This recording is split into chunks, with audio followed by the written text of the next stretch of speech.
Doctor Orminzo Barón, decano de Facultad de Ciencias Económicas y Administrativas, Universidad de la Gran Colombia. Doctor Alexander Cortés Cortés, decano de la Facultad de Ciencias Empresariales, Corporación Universitaria Iberoamericana. Doctora Berele Elvira Monroy Flores, coordinadora de investigación de la Facultad de Ciencias Económicas y Administrativas, Universidad de la Gran Colombia. Doctora Andrea Tatiana Guerrero Roballo, directora de programas de la Facultad de Ciencias Empresariales, Corporación Universitaria Iberoamericana. Doctor Santiago García, coordinador de especialización de alta gerencia, Universidad Militar Nueva Granada. Distinguidos ponentes, empresarios, docentes y estudiantes, buenas noches. En el marco del convenio interinstitucional entre la Universidad Militar Nueva Granada, la Universidad de la Gran Colombia y en asocio con la Corporación Universitaria Iberoamericana, estamos realizando hoy nuestro primer seminario en negocios internacionales y cuarto congreso en negocios internacionales, competitividad e innovación.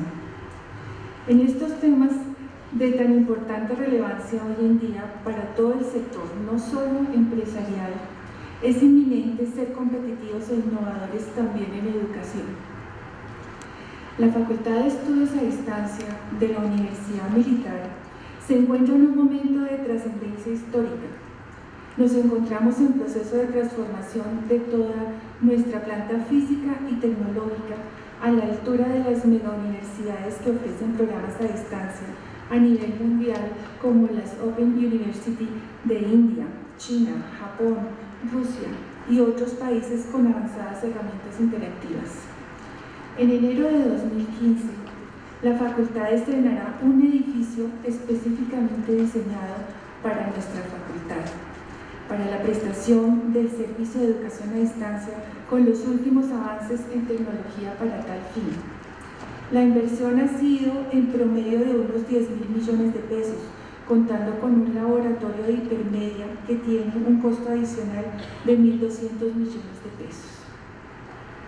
Por otro lado, también nos encontramos en el proceso de acreditación institucional, certificación que validará los procesos de alta calidad que trabajamos los neogranadinos. Todos los procesos del sistema de gestión de la calidad se están orientando a proveer el servicio de la educación con proyección internacional. Estamos en permanente contacto con prestigiosas universidades internacionales donde evaluamos nuestros currículos, realizamos investigación conjunta, movilidad de docentes y de estudiantes e incorporamos docentes de habla inglesa para desarrollar nuestros programas académicos sobre la base de currículos bilingües. Estos esfuerzos no serían suficientes sin la ayuda de distinguidas personalidades como las que tendremos en este evento. Por ejemplo, el doctor Ricardo Navarrete Betanzo, embajador encargado de la República de Chile, la doctora Miriam García Ferrer, consejera económica para Colombia de la Unión Europea, el doctor Suo Juan, consejero económico de la República Popular de China, representantes del Ministerio de Educación Nacional y del Ministerio de Comercio, Industria y Turismo, y distinguidos investigadores y docentes de prestigiosas universidades colombianas, quienes nos enriquecerán con el conocimiento de sus disciplinas en torno al tema que hoy nos convoca. En nombre del señor rector mayor general Eduardo Herrera Berbel y en el mío propio, les damos la bienvenida a esta casa de estudio. Muchas gracias. Saludo a los respetados señores decanos y coordinadores, quienes, al igual que yo, presiden esta mesa de apertura. Doctora Claudia Patricia Pérez Romero, decana de la Facultad de Estudios a Distancia de la Universidad Militar de Granada. Doctor Santiago García, coordinador de la especialización en alta gerencia a distancia. Doctor Alexander Cortés, decano de la Facultad de Ciencias Empresariales de la Corporación Universitaria Iberoamericana. Doctor Darío Ledesma, presidente honorable conciliatura de la Universidad de Colombia. Del mismo modo, quiero darles la bienvenida a nuestros apreciables conferencistas invitados, la doctora Liliana Paz, magíster en Logística Internacional Integral y Comercio Internacional de la Universidad Camilo José Cela de España. Al doctor Alexis Navas, magíster en Business Administration en la Universidad Externado de Colombia. A todos los docentes y a los estudiantes, sean todos bienvenidos. Varios autores definen a la globalización como una serie de cambios a nivel social, cultural, político, económico y tecnológico, en un escenario común que es denominado economía mundial. Frente a estos cambios, por supuesto, se plantean una serie de desafíos y retos que están asociados al crecimiento de la población, los cambios tecnológicos y la innovación, así como la administración del talento humano, la sustentabilidad ambiental y la responsabilidad social. El día de hoy nos convoca 3 temas fundamentales a seguir: la competitividad, la innovación y el liderazgo, en un escenario global en torno a los cuales se discutirá desde diferentes perspectivas que van desde lo académico, lo político y lo empresarial.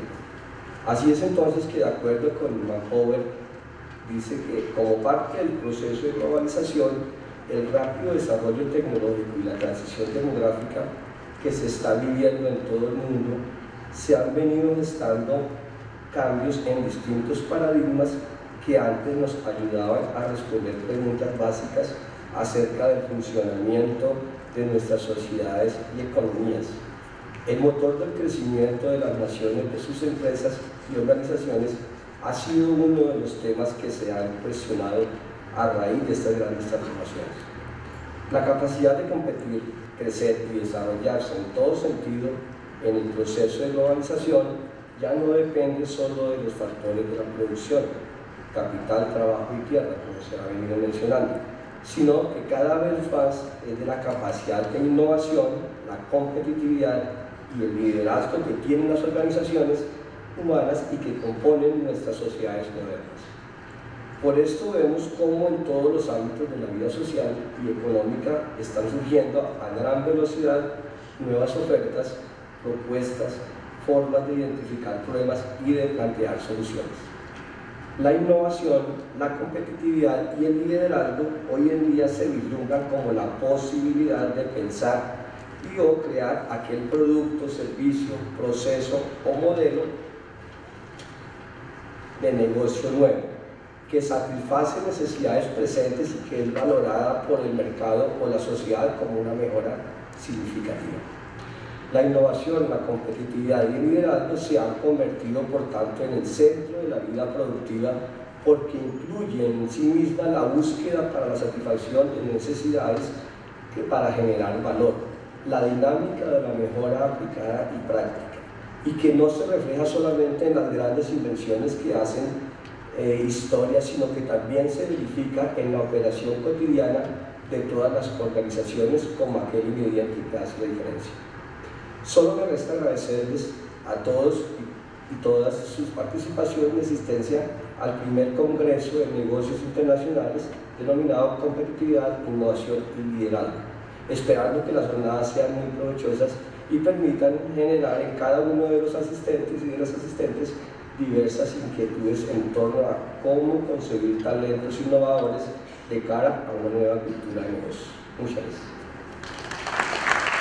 Un saludo especial a la mesa directiva, doctor Claudia, doctor Santiago, doctor Alonso, doctor Arbel, para todos ustedes, cordial saludo en nombre de nuestra institución, la Corporación Universitaria Iberoamericana. Un saludo de nuestra doctora María Zulema, la parte de la importancia del buen desempeño de las relaciones internacionales, el desarrollo político, comercial, cultural a nivel mundial, cuál es primordial hoy en día para el logro del desarrollo integral de las naciones.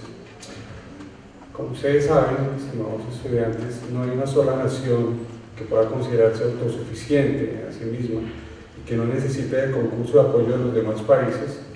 Aún las naciones más ricas necesitan de recursos de los cuales carecen y que por medio de las negociaciones y acuerdos mundiales suplen sus necesidades y carencias en otras zonas. Las condiciones climatológicas propias de cada nación la hacen intercambiar con zonas donde producen bienes y servicios necesarios para la supervivencia y el desarrollo de áreas vitales entre las naciones. El desarrollo del comercio internacional hace que los países prosperen para aprovechar sus activos que producirán mejor y luego intercambiarán con otros países. El motivo de este evento es precisamente entregar este tipo de conceptos que muy seguramente aportarán y crecerá personalmente cada uno de ustedes. Al analizar la economía debemos revisar la dimensión que trasciende las fronteras de un país, es decir, la que aborda los problemas económicos con fines internacionales. La importancia que tienen las relaciones internacionales en el campo comercial, político o cultural ha alcanzado a nivel mundial un profundo significado, a tal grado que no se puede hablar tan solo de intercambio de bienes, sino de programas de integración. La economía internacional plantea el estudio de los problemas que plantean las transacciones económicas internacionales. Por ende, cuando hablamos de economía internacional, es vincular con los factores de comercio internacional. Comercio internacional es el intercambio de bienes económicos que se efectúa entre los habitantes de dos o más naciones, de tal manera que se dé origen a salidas de mercancías de un país y entradas de mercancías procedentes de otros. Los datos demuestran que existe una relación estadística ineludible entre el comercio más libre y el crecimiento económico. La teoría económica señala convenientes razones para esta relación. Todos los países, incluidos los más pobres, tienen activos humanos, industriales, naturales y financieros que pueden emplear para producir los bienes y servicios para mercados internos o para compartir con el exterior. La economía nos enseña que podemos beneficiarnos cuando esas mercancías y servicios se comercializan. Dicho simplemente, el principio de la ventaja comparativa significa que los países prosperan, en primer lugar, aprovechando sus activos para concentrarse en lo que producen mejor y después intercambiando estos productos por los productos que otros países producen mejor. Les deseo este evento sea próspero para ustedes, que realmente con las ponencias que tenemos preparadas sirvan de base de discusión académica. Buenas noches y bienvenidos.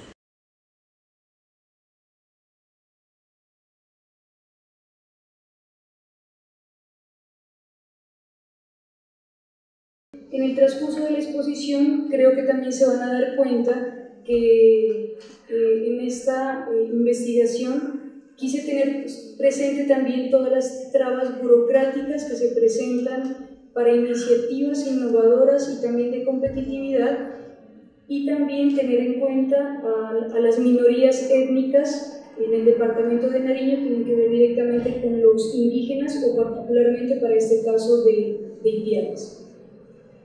Entonces, bien, arranco con unos objetivos de la ponencia. El general es exponer aspectos sobre la funcionalidad de una plataforma logística para la nacionalización de mercancías en la ciudad fronteriza de Ipiales. ¿Cómo lo voy a desarrollar este objetivo general de la ponencia? Con unos objetivos específicos. El primero, los voy a contextualizar sobre baluartes de logística de la ciudad de Ipiales. Segundo, voy a exponerles unos conceptos básicos sobre plataformas logísticas y en general sobre logística. Y en tercera medida les voy a detallar unas partes del funcionamiento actual, de cómo viven los actores logísticos de la cadena de transporte terrestre cuando van a nacionalizar sus mercancías. Y sobre todo les voy a hablar sobre la importación de mercancías, que fue en lo cual yo especialicé y profundicé en este trabajo de final de máster.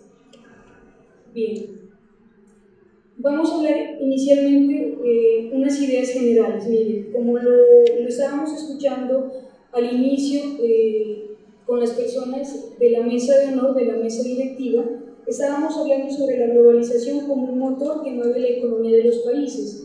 Y nos damos cuenta que esta globalización no solo mueve la economía, sino que también han intentado que se mueven aquí también las costumbres, se van identificando y también se van globalizando esas costumbres y también nos vamos volviendo poco a poco en ciudadanos globales, ¿no es cierto? De alguna manera, cuando estamos en la Comunidad Andina de Naciones, cuando vemos paso a paso y día tras día que se empiezan a caer como esas barreras para transitar por las naciones, entonces nos damos cuenta que la globalización no solamente se trata del tránsito de mercancías, ¿no es cierto?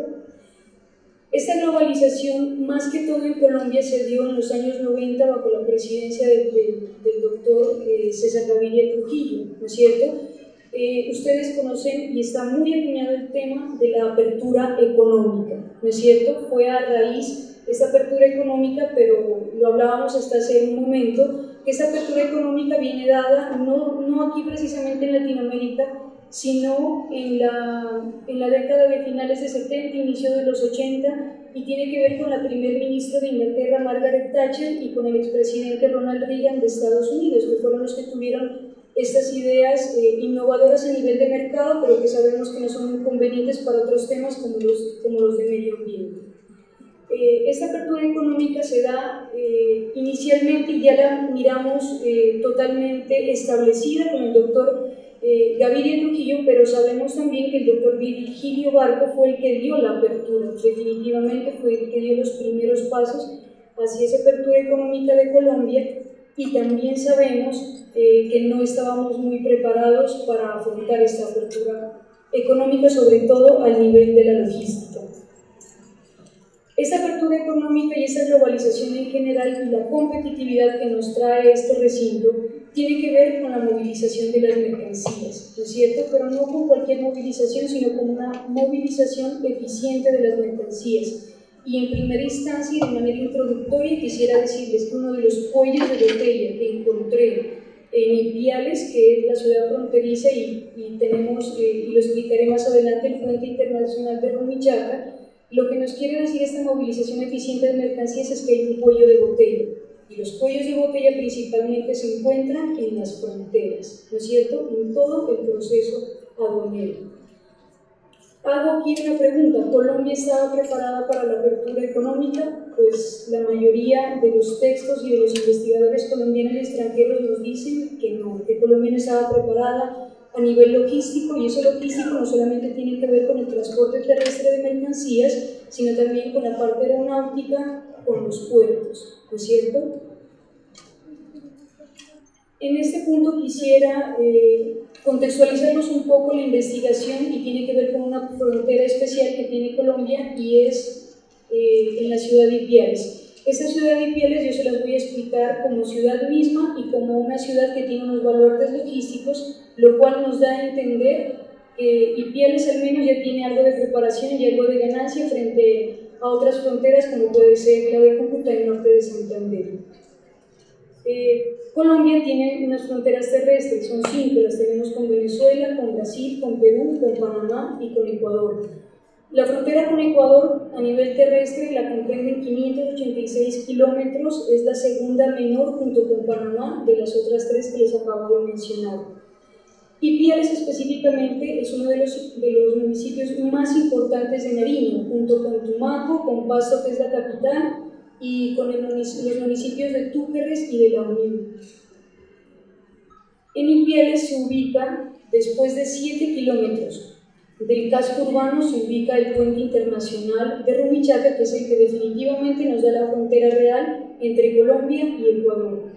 Ipiales pertenece a una de las 13 subregiones que actualmente conforman el departamento de Nariño. Es una nueva división social y política que ha determinado el nuevo gobernador, porque anteriormente sabíamos que Nariño estaba dividida en 5 subregiones. Ahora, para intentar definitivamente hacer más cohesión con los asuntos sociales, políticos y culturales de los 64 municipios que tiene el departamento, el señor gobernador ha determinado que sean 13 subregiones, y al parecer de todo el trayecto de esta administración creemos que ha sido muy conveniente que se divida en 13 y no en 5, y específicamente los municipios que tienen que ver con la exprovincia de Obando, que es a la que pertenece la ciudad de Ipiales. Mire, otros baluartes que nosotros tenemos y que pueden estos asuntos competitivos y de innovación lograr sacar adelante aspectos como los vividos en el departamento de Nariño y que ustedes conocieron a nivel nacional, como fueron las pirámides. Tenemos también 2 baluartes logísticos que tienen que ver con una empresa que se llama Alimentos Nariño y con la plaza de mercado Ipiales Somos Todos. Me voy a referir en especial a Alimentos Nariño, que es una empresa de economía mixta, la cual está dedicada a recibir de los productores cercanos de los municipios de esta provincia de Obando todo lo que tiene que ver con el brócoli, y ese brócoli lo congelan y lo exportan, ¿no es cierto? Y todo esto a raíz de ¿qué? Son iniciativas para lograr disminuir la catástrofe económica que se vivió con las famosas pirámides, ¿no es cierto? Que eso fue alrededor del año 2008. Y también otro baluarte logístico, la plaza de mercado y Ipiales Somos Todos, puesto que se convirtió no en la plaza de mercado que nosotros siempre miramos, que tiene una falta de estructura, que no tiene higiene, incluso hasta tiene espacios para la recreación de los niños y las niñas de las personas que trabajan allí, y que tienen un buen aparataje que tiene que ver con las mercancías, de cómo se movilizan internamente y la facilidad que tienen también para los transportistas de cargar y descargar allí, ¿no es cierto? Ahora, hay un intercambio comercial fronterizo mayor en Cúcuta e Ipiales que en las demás fronteras que les mencionaba anteriormente, ¿sí? De las demás fronteras terrestres que tenemos, y eso hace muy importante que hagamos investigación con la ciudad de Ipiales. Tres baluartes logísticos que vamos a mirar en este momento y que tienen que ver con que la nacionalización de las mercancías se haga en una plataforma logística.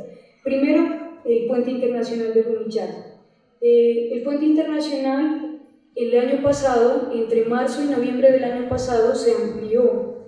En este momento cuenta con 5 carriles, 3 de ingreso a Ecuador y 2 de salida hacia Colombia. Además posee un doble paso peatonal que estará ubicado en el centro del puente. Como les decía al inicio, esta parte burocrática tiene mucho que ver con estas ideas de innovación, y me permito comentarles que la decisión del presidente Juan Manuel Santos para la época fue entregar todos los recursos a Ecuador, del presidente Correa, ¿no es cierto?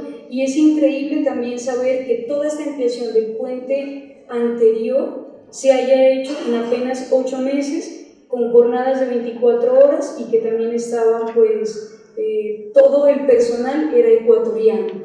Cuando ya hubo digamos, la inauguración, el presidente Santos se encontraba en ley de garantías, pero finalmente fue porque sabe que también es un paso muy importante hacia la integración, como les decía al inicio, no solo de las mercancías, sino también de los países. Ustedes saben que con Ecuador tenemos muchos problemas en Nariño a raíz de las fumigaciones por glifosato y por la indebida intervención que tuvimos en el caso del señor Raúl Reyes, cabecilla de las FARC, que pues tuvo lugar en el territorio ecuatoriano.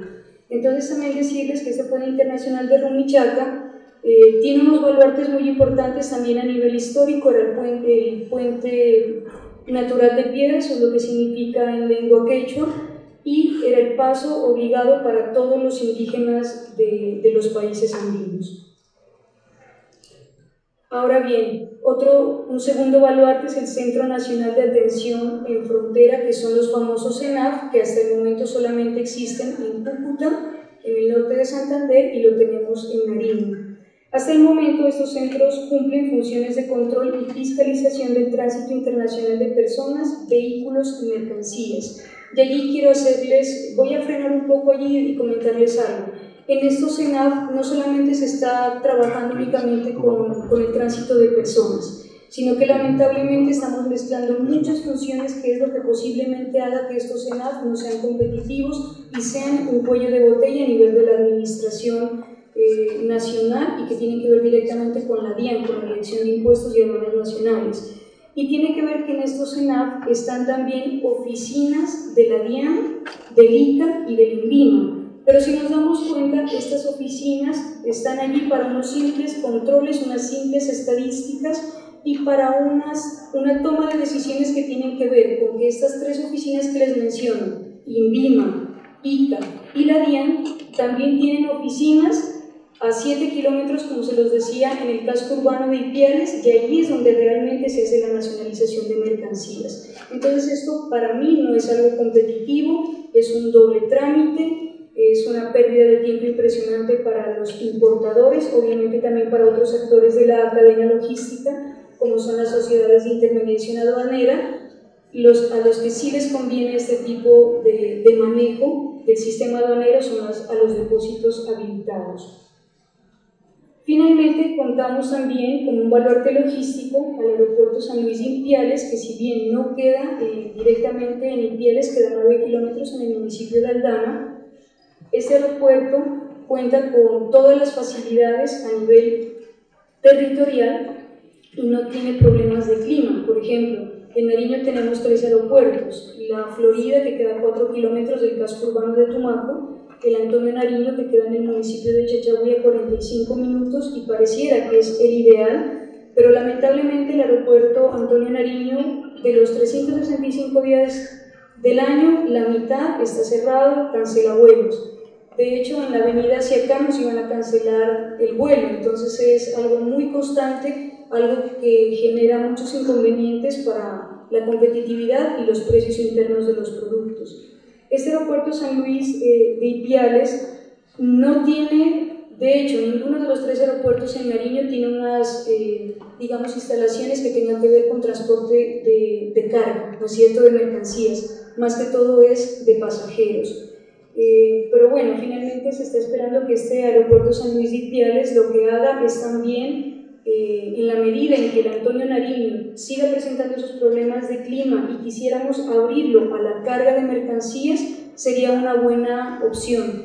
Trabaja todos los días del año, pero lamentablemente no se lo está utilizando de la manera adecuada, solamente trabaja la aerolínea Satena y trabaja 3 veces en semana, lunes, miércoles y viernes a las 8:30 de la mañana. O sea, está totalmente casi que inoperable, y se está esperando definitivamente de la administración departamental que se logre una ampliación y que sea el aeropuerto que logre tener el municipio de Pasto para lograr destrabar estos vuelos nacionales, estos vuelos caseros.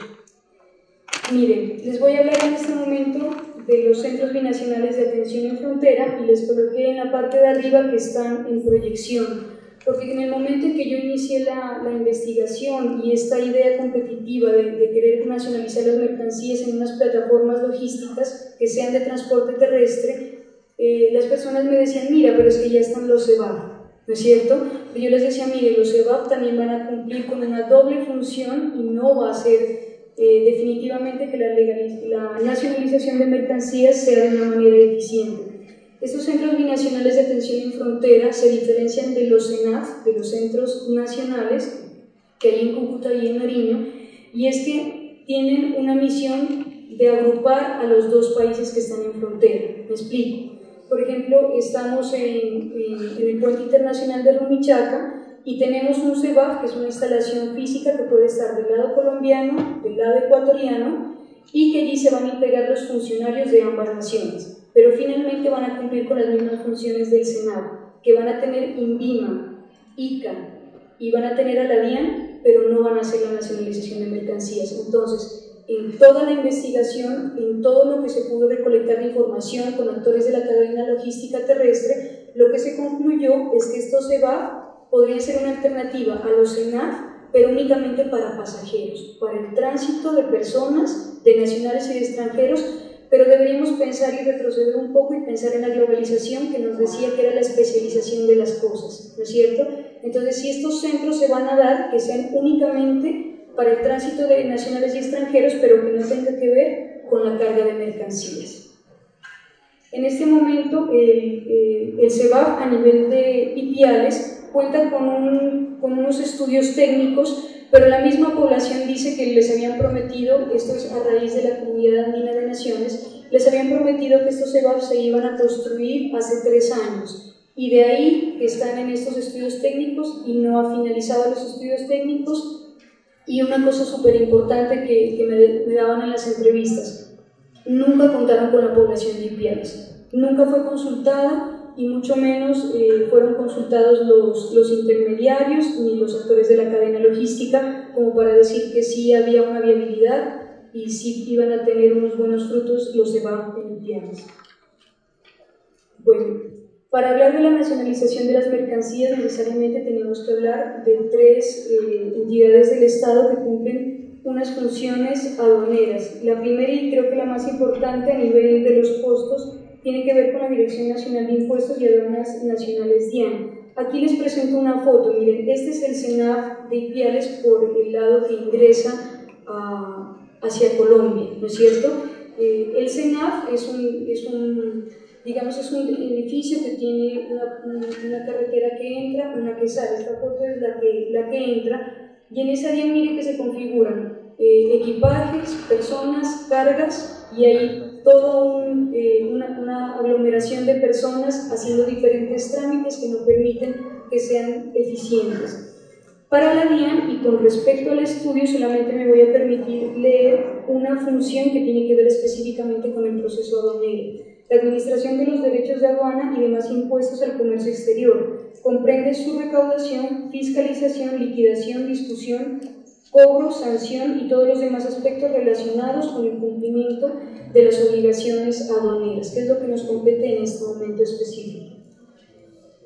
Luego encontramos el Instituto Colombiano Agropecuario ICA y el Instituto Nacional de Vigilancia y Medicamentos y Alimentos INVIMA, que por lo general uno tiende a confundir cuáles son las labores de la una institución y de la otra, porque se dedican también a vigilar alimentos, a vigilar toda la parte bovina, la entrada de aves y también los medicamentos. Pero principalmente decirles que el Instituto Colombiano Agropecuario ICA está adscrito al Ministerio de Agricultura. Tanto ICA, INVIMA como la DIAN tienen su personalidad jurídica, tienen su presupuesto propio y son autónomos. En este caso específico también les voy a leer del ICA algo que tiene que ver directamente con el proceso aduanero: ejercer el control técnico sobre las importaciones de insumos destinados a la actividad agropecuaria, así como de animales, vegetales y productos de origen animal y vegetal, a fin de prevenir la introducción de enfermedades y plagas que puedan afectar la agricultura y la ganadería del país, y certificar la calidad sanitaria y fitosanitaria de las exportaciones cuando así lo exija el país importador. Básicamente lo que me comentaban funcionarios y funcionarias del ICA es que ellos tenían que estar muy pendientes de la parte de gripa aviar, y en la parte de los bovinos tenían que estar muy pendientes de la aftosa. ¿Y por qué? Porque Colombia, dando gracias a Dios, tiene un alto margen frente a otros países de la comunidad andina, y hacen que nosotros seamos referentes al contrario de otros, y por eso hacen que cuando el país exportador necesite esa calificación, la da el Instituto Colombiano Agropecuario. Y finalmente el Instituto Nacional de Vigilancia de Medicamentos y Alimentos INVIMA. Una función principal dentro de este proceso aduanero tiene que ver con otorgar un visto bueno sanitario a la importación y exportación de los productos de su competencia, previo al cumplimiento de los requisitos establecidos en las normas vigentes. Mire, ellos más que bovinos, más que las aves que puedan ingresar o puedan salir del país, tienen que ver con los medicamentos, y más que todo que el lote que se está importando o exportando tenga un buen olor, ¿no es cierto?, y tenga una buena consistencia. Ellos básicamente lo que hacen es examinar las leches que ingresan, porque sabemos que Ecuador tiene mucha producción de alimentos, y también ellos están muy pendientes de las frutas que ingresen al país y que no tengan plagas y que no vayan a ser causantes de enfermedades acá en Colombia. Bueno, entrándonos un poco en materia hacia el tema de las plataformas logísticas, voy a iniciar con unos conceptos que creo que son necesarios que ustedes los conozcan, o que lo recuerden muchos de ustedes, porque tienen que ver con la parte de plataformas logísticas. El primero, indudablemente, es la explicación de logística, y aquí me encontré con algo muy particular. La gente piensa que logística es el transporte de mercancías, ¿no es cierto? Es algo muy pequeño, es algo muy digamos que no está abierto al resto de explicaciones que se pueden dar sobre la logística. Mire, parte del proceso de gestión de la cadena de suministros, la logística está encargada de planificar, implementar y controlar de forma eficiente y efectiva los siguientes elementos. O sea, que miren que no solamente es el transporte de mercancías, es el almacenaje, el flujo directo e inverso de los bienes y servicios, y ahí estamos hablando de la logística inversa, y también en la información relacionada con estos, entre el punto de origen y el punto de consumo, con la finalidad de cumplir con las exigencias del cliente. Y aquí estamos hablando directamente, y creo que lo incluye el Ministerio de las TIC, ¿no es cierto? Porque es muy necesario que en el trámite aduanero, no solamente en la logística, tengamos unas buenas fuentes de información. Específicamente, entrando a la plataforma logística, como yo lo propongo en el tema y que tiene que ver con la nacionalización de mercancías, Hay muchos significados, ustedes los pueden encontrar, pero yo creo que el punto aquí no es debatir sobre cuál es el más aceptado o no, solamente presentarles algunos aspectos para que ustedes tengan una idea de la propuesta que se hace desde Nariño. Las plataformas logísticas se desarrollan como un medio para facilitar en un solo espacio físico varias actividades que complementan no solo el tránsito de mercancías, sino también que le imprimen valores agregados a las mercancías que viajan de un territorio a otro, de un país a otro. En este sentido, decirles que las plataformas logísticas no solamente son espacios por donde transitan los vehículos, sino que allí les damos un valor agregado. Por ejemplo, puede haber la carga, el descargue y la carga para hacer un sistema intermodal. Por ejemplo, que en Ipiales pueda haber la llegada de las mercancías a través del transporte terrestre, se descarga y se carga, podemos utilizar el aeropuerto San Luis de Ipiales y tendríamos algo intermodal, ¿no es cierto? O también pueden haber, el valor agregado puede estar representado en el almacenamiento, también en el picking, o puede también estar en la paletización, ¿no es cierto? Bien, para el caso de Ipiales se desea de estas plataformas logísticas concentrar el transporte pesado, lo que les decía, miren, las CEVAF quizás sean algo muy importante para potencializar los servicios que tiene la CENAF, porque un pasajero por lo general cuando transita entre Ecuador y Ipiales, Ecuador, lo que hace es ir a pasar esa tarjeta andina y tienes que tú pasarte a pie y estar en dos sitios diferentes, tienes que hacer doble fila. Y aparte de eso tienes que también tener en cuenta la cultura de ambos ciudadanos, ¿no es cierto?, de los funcionarios de un lado y del otro. Entonces mire que en este caso específico las plataformas logísticas intentan concentrar el transporte pesado con el fin de descongestionar el ámbito urbano y ofrecer operaciones auxiliares y complementarias al transporte de mercancías. Me parece que es algo como muy importante para dejar de lado el tema de los CEVAF. Mira, hay unas plataformas logísticas según su ubicación. Para el caso que yo he querido estudiar y lo que coincidimos con los sectores de cadena logística, porque tuve entrevistas con importadores, con personas que trabajan en el medio de transporte, con las sociedades de intermediación aduanera y con los depósitos habilitados, llegamos a la conclusión en medio de las conversaciones que las plataformas logísticas, la que nos iba a servir definitivamente es la que menos valor agregado le daba a los transportistas, pero que sí cumplía con unas capacidades importantes para la nacionalización de mercancías, que es el cuello de botella en sí. Entonces, estas plataformas logísticas dependen de si tienen uno o más modos de transporte. Para el caso de Ipiales es como un modo de transporte y en específico la que queremos argumentar se llama centros de transporte terrestre, que son plataformas centradas en el transporte terrestre por carretera y su área de actuación suele ser regional. En este caso pues sería el departamento de Medellín, ¿no es cierto? El objetivo que persigue es proveer de todos los servicios necesarios a las empresas de transporte, además de contar con áreas específicas de almacenamiento y de logística, como se los explicaba anteriormente, que tiene que ver con el valor agregado. Acordes no solo para conglomerar empresas que aporten a la labor de los transportistas, sino ofrecer espacios para las instituciones del Estado y privadas que juegan un papel en la nacionalización de mercancías. Y mire que aquí está la propuesta. Un vehículo llega a la ciudad de Ipiales. Tiene que hacer un trámite primero del lado ecuatoriano, luego lo tiene que hacer del lado de Rumichaca. Y del lado de Rumichaca adicionalmente tiene que irse hasta Ipiales y finalizar la nacionalización de mercancías. Y ahí hay algo muy particular, mire, en Ipiales la cosa es muy complicada porque la DIAN, el INVIMA y el ICA se encuentran en 3 barrios diferentes de Ipiales, ¿no es cierto? Entonces cuando el carro entra, tienen una inspección muy llana, muy particular, muy pequeña en estos CENAF, como ya se les mostraba. Luego se dirigen a Ipiales a un depósito habilitado, que son los únicos que tienen por un decreto aduanero, son los únicos que pueden tener estos carros en custodia prácticamente, ¿no es cierto? ¿Y qué tiene que hacer ahí la sociedad de intermediación aduanera? Si yo fuera una funcionaria de ellos, tengo que irme primero al ICA a traer al funcionario y regresarme al depósito habilitado.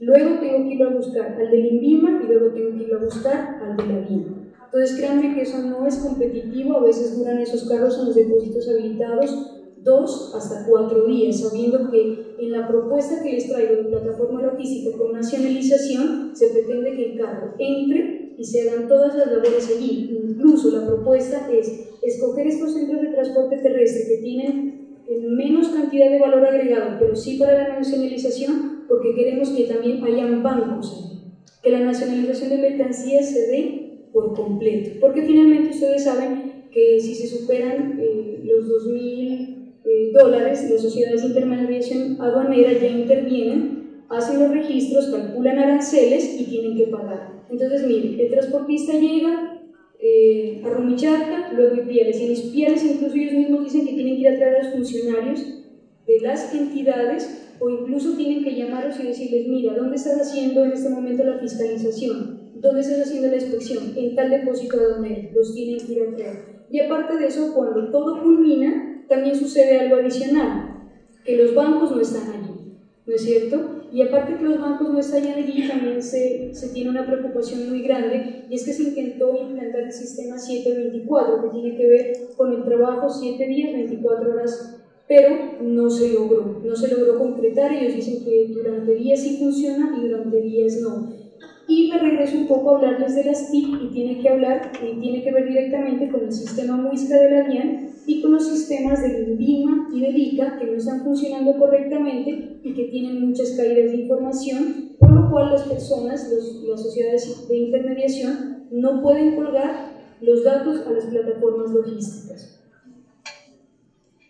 Bien, hay una preocupación muy grande y tiene que ver con estas plataformas logísticas, y es cómo va a participar el Estado. Y definitivamente, en la parte en que yo concluyo el trabajo de investigación, me di cuenta que el Estado definitivamente tiene que participar de estas plataformas logísticas.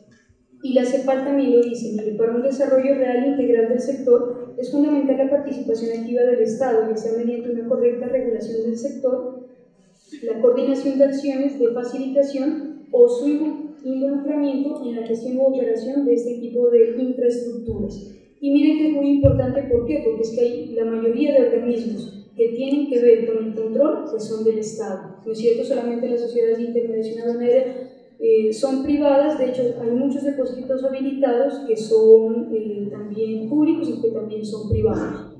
Entonces, es muy importante esta participación, y puede ser de tres maneras. Pueden ser plataformas logísticas públicas, pueden ser mixtas o pueden ser por concesión.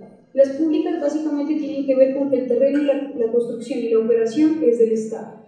Las mixtas tienen que ver con una relación entre las públicas y las privadas, pero básicamente siempre el terreno va a ser del Estado y finalmente la operación va a ser de los privados. Y las concesiones tienen que ver también con que el terreno es del Estado, pero todo el manejo y los recursos que se entregan a través de aranceles y de otros impuestos, pues van directamente a los privados, y eso es algo que no es muy apetecido.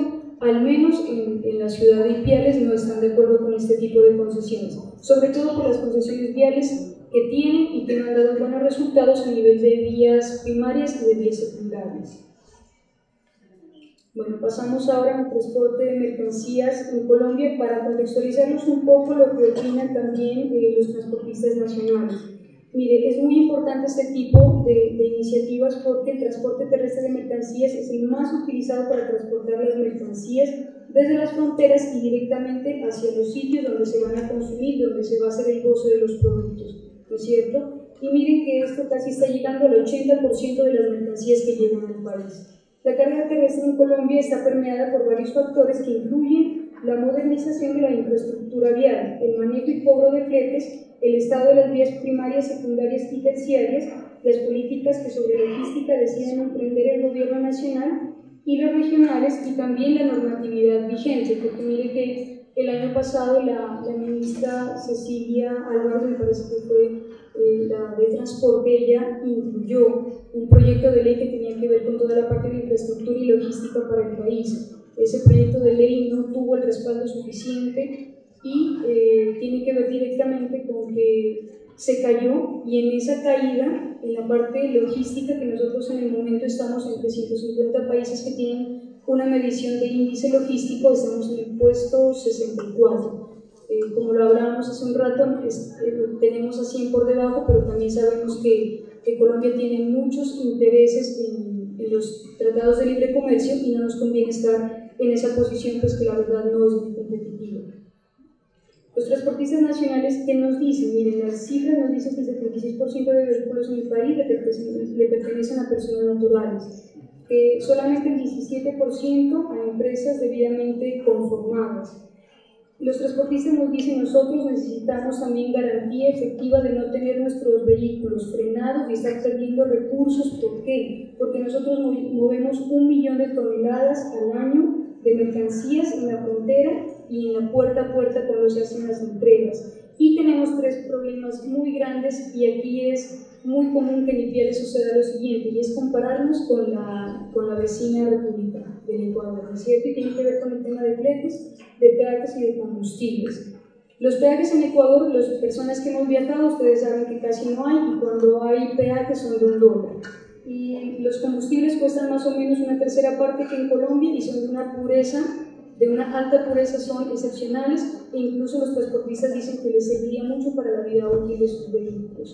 Y también hablan pues de las maravillosas vías que tiene el Ecuador, y les reitero, para los que hemos viajado sabemos que eso es impresionantemente diferente. Ya uno cuenta como si tú estuvieras viajando Pasto-Cali, tienes 4 carriles de ida, tienes 4 de venida. En cambio aquí simplemente tenemos 1 de ida, 1 de venida, y muchas veces tenemos retenes o tenemos deslizamientos, un montón, ¿no?, de situaciones que no permiten la competitividad. Estos actores, yo ya los he venido comentando, son los actores de cadena logística de transporte, las sociedades de intermediación aduanera, que son finalmente los que cumplen las labores como si fueran ellos el Estado colombiano, ¿no es cierto? Son los que representan a la DIAN en el movimiento del trámite aduanero.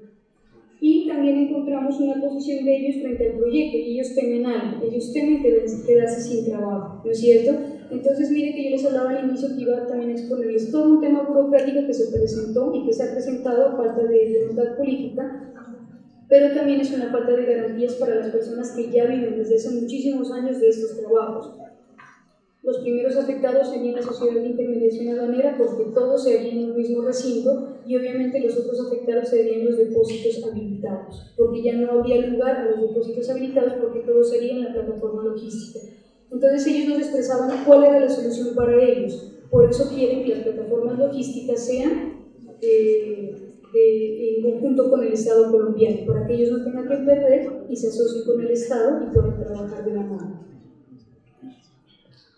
Bien, el proceso de nacionalización de mercancías tiene que ver básicamente con el levante de mercancías, y como lo explicaba, tiene que ver con unas plataformas informáticas que tienen las 3 instituciones que les menciono, y tienen que ver con unos horarios de un sistema bancario que quisiéramos que esté integrado en la misma plataforma. Unas plataformas logísticas para trámites aduaneros, ellos nos explicaban y malentendían el término puerto seco y CEVAP, puesto que es un punto de vista que lo tienen en Ipiales, pero que no está de acuerdo a los conceptos de logística. Tendría que haber unos terrenos para esas plataformas, y creemos que lo más conveniente es que sean adyacentes al puente internacional de Rumichaca, y que incluso queden también adyacentes, pero con una separación indefinida de los ENAP o posteriormente de los CEVAP. Se pide que haya unas mesas de trabajo con el gobierno municipal y nacional, que ellos se los tengan en cuenta, sobre todo las personas y empresas que posiblemente pues queden insubsistentes ya con este nuevo modelo de competitividad, y obviamente los operadores logísticos, instituciones del Estado y la banca estén agrupados. Para finalizar, decirles unas conclusiones. Definitivamente el municipio de Ipiales está llamado, junto con el gobierno nacional, a racionalizar los tiempos para los trámites aduaneros, que no son 4 días, sino que sean tal vez unos 40 minutos o 1 hora en una misma plataforma logística con todas las instituciones, incluidos los bancos. Unos espacios cercanos al puente internacional de Rumichaca pueden servir para la implementación de estas plataformas y tener en cuenta los acuerdos comerciales que se han firmado. Miren, nosotros finalmente somos Pacífico, tenemos una alianza Pacífico, y tenemos que también aprovechar el bloque del Asia-Pacífico para tener en cuenta este punto, y que no solamente sea para el transporte de mercancías que regularmente llega desde el Ecuador. Y finalmente, este tipo de proyectos deben ser consultados. En este caso específico, si se quieren los terrenos, tendría que ser también con la comunidad indígena. Muchas gracias.